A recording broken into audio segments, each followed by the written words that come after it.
Alam mo ba kuya, nakita ko, si Bak at Emma magkasama. May alam ka ba sa kanila kuya? Oo naman. Ay, oo nga pala. Hindi mo pa pala alam. Si Bak at Emma nagsasama na. Kailan pa kuya Andres? Kuya Andres, kailan pa? Bitawan mo ako, may pilay ako dyan. Yuyug-yug mo eh. Alam mo, mas masakit. Pag nabuntis kayong dalawa ni Bak, diyan ka na nga.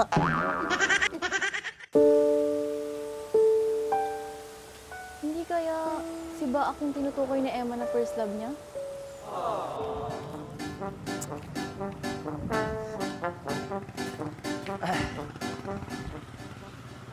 Ang pa'y mapanono ng pagkakwartaan mo.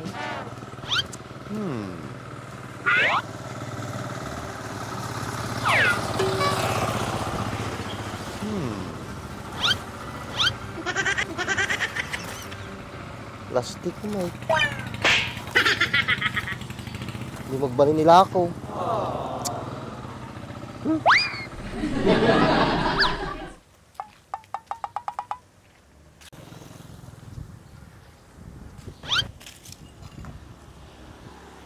May lako na tataw.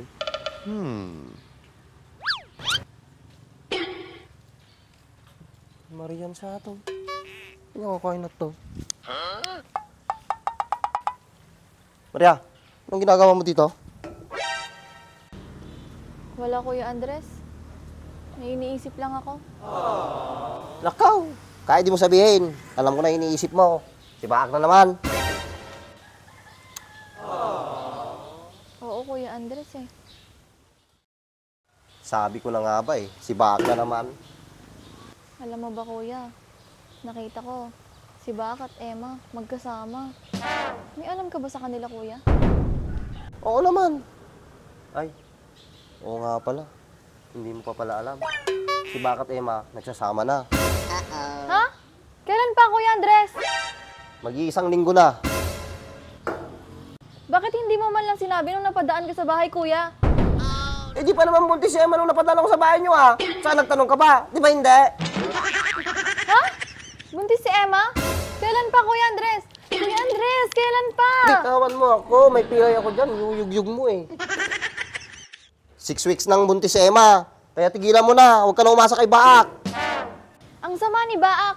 Ang dami niyang pwedeng buntisin. Si Emma pa at mismong pinsan ko pa. Pwede ba huwag kang sumigaw? Hindi ako bungol. Naririnig ko. Magkatabi na nga lang tayo eh. Hindi naman ako si Bak. Pasensya ka na kuya Andres. Nanggigigil lang talaga ako kay Baak. Puro kasi siya paasa.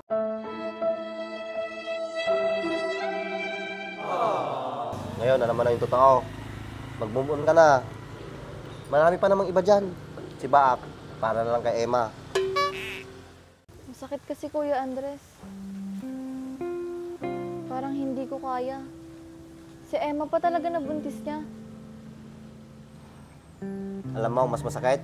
Pag nabuntis kayong dalawa ni Bak, diyan ka na nga.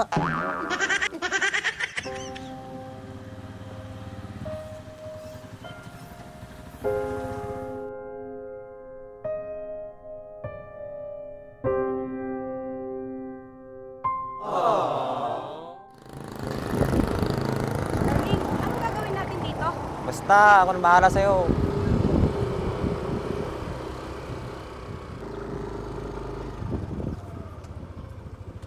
Nartuitan. Darling, ang ganda naman pala dito. May tayo, makapagkatistres ato eh. Diyan eh. Tsaka ang presko pa, ang lamig.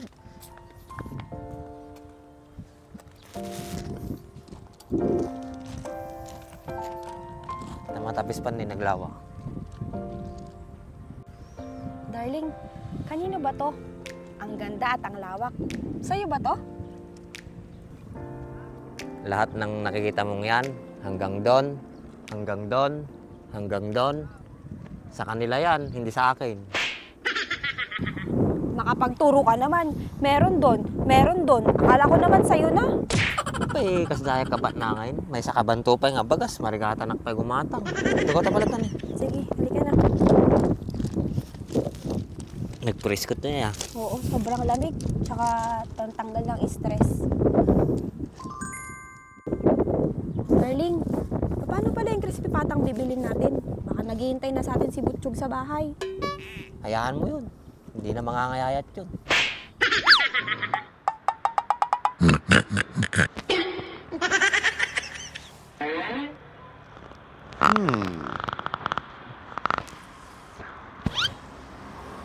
Ni, nyurasan. Ang pagigigong matang tipata. Mabisina ko. Napanandagi dyan. Ngamit ko. Mabisin taon. Awanda pa eh. Huwag kang magpapaka-stress. Ibibigay ko lahat ng pangangailangan mo. Kung kailangan kong umutang, uutang ako. Kahit mabaon na ako sa utang, maibigay ko lang pangangailangan mo. Huwag mong papabayaan yung bata at lalong-lalo na yung sarili mo.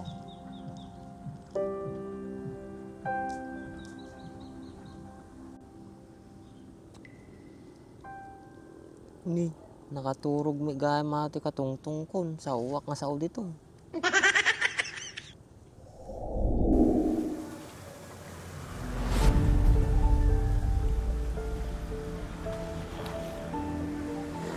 Nasaan na kaya yan?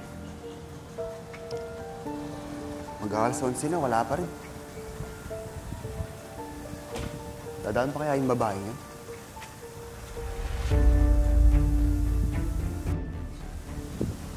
Naku, nandito na naman tong mokong na to.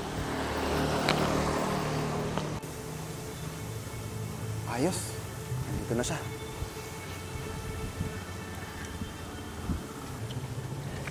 Hi, miss. Ako pala si Renz. Pwede bang malaman yung pangalan mo? Tumabi ka nga dyan. Balang araw, malalaman ko din ang pangalan mo.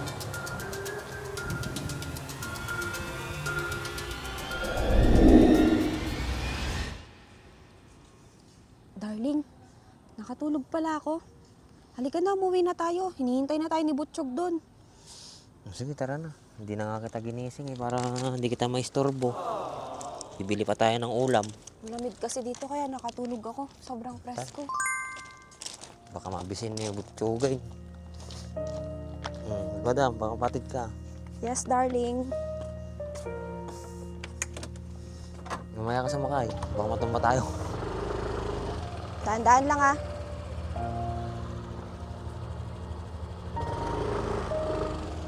Kaya na.